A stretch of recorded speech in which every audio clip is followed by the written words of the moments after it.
Ini dengernya juga udah nggak masuk akal, Detikers, ada orang setega itu dan kok bisa sampai puluhan kali diperkosanya.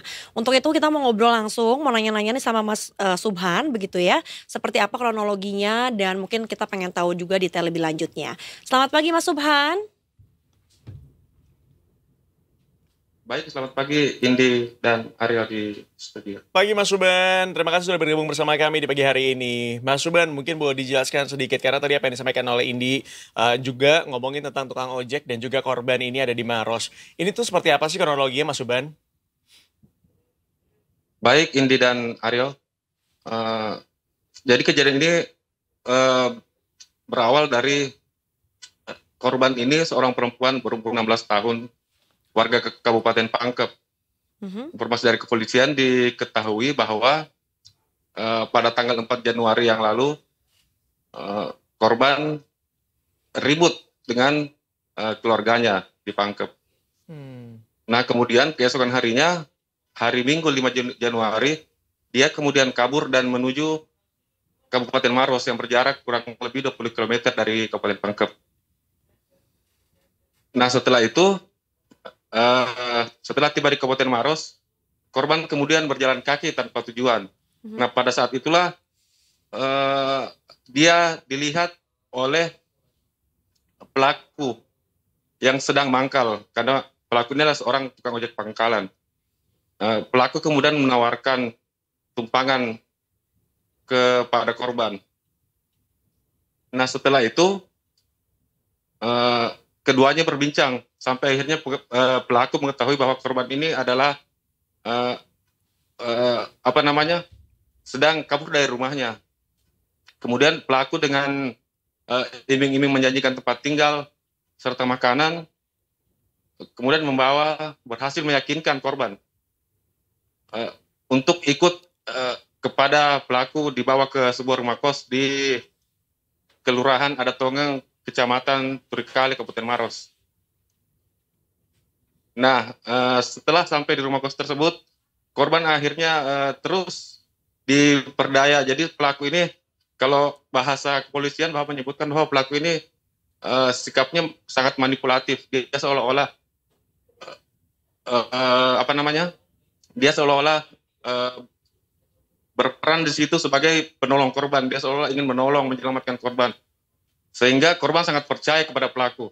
Nah, setelah mendapatkan kepercayaan korbannya, pelaku dengan sangat mudah untuk memanfaatkan kepercayaan korban tersebut dengan berhasil menyetubuhinya sampai puluhan kali.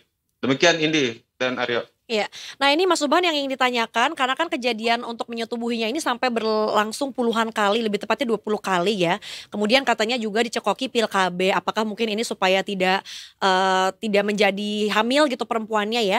Itu seperti apa Mas? Artinya ini dilakukan tidak dalam kurun waktu satu kali, berkali-kali, atau mungkin sampai waktunya seperti apa? Berminggu-minggu kah, berbulan-bulan begitu Mas?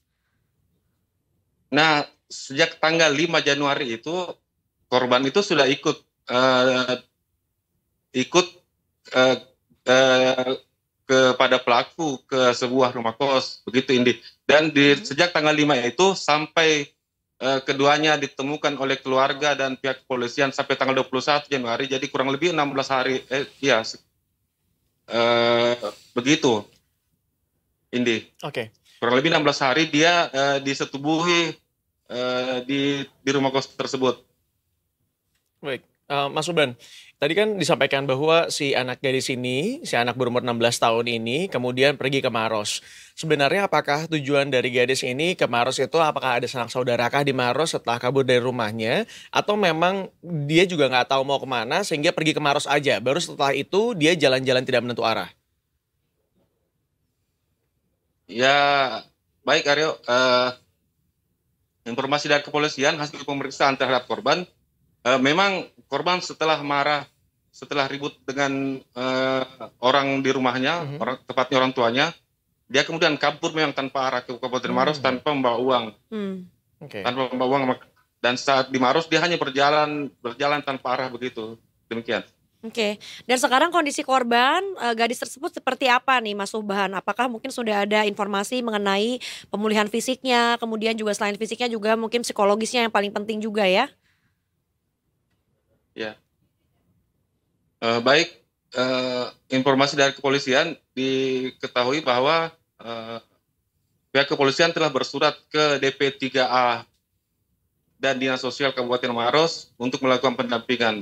Sementara itu, saat ini posisi korban sendiri sudah diambil orang tuanya dibawa ke Kabupaten Pangkep. Demikian. Oke. Lalu seperti apa untuk tersangka sendiri? Apakah kemudian sudah ditahan?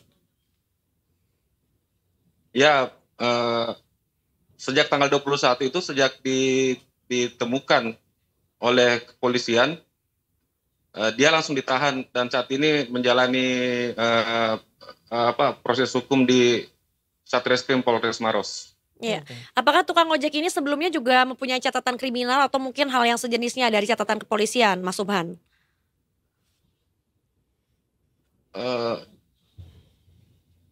Belum ada. Belum ada ya. Mas mungkin kalau Iya, boleh betul. ditanya lagi itu jadi cara beliau itu membujuki si anak perempuan itu seperti apa sih Mas? Karena kan dilakukannya berulang kali di tempat kos-kosannya juga begitu. Apakah memang si anak ini tuh tidak mengerti bahwa dia tuh disetubuhi atau diperkosa? Atau mungkin lama-lama akhirnya perempuannya atau anaknya juga jadi mau gitu Mas? Baik, ini jadi seperti yang tadi saya sampaikan bahwa pelaku ini memanipulasi gitu. Memanfaatkan kondisi korban yang sedang mungkin secara emosional tidak baik, kabur dari rumahnya, tidak bawa apa-apa. Ini kemudian dimanfaatkan oleh pelaku. Jadi dia seolah-olah ingin menyelamatkan. Dan dia bahkan sangat berhasil untuk mendapatkan kepercayaan korban.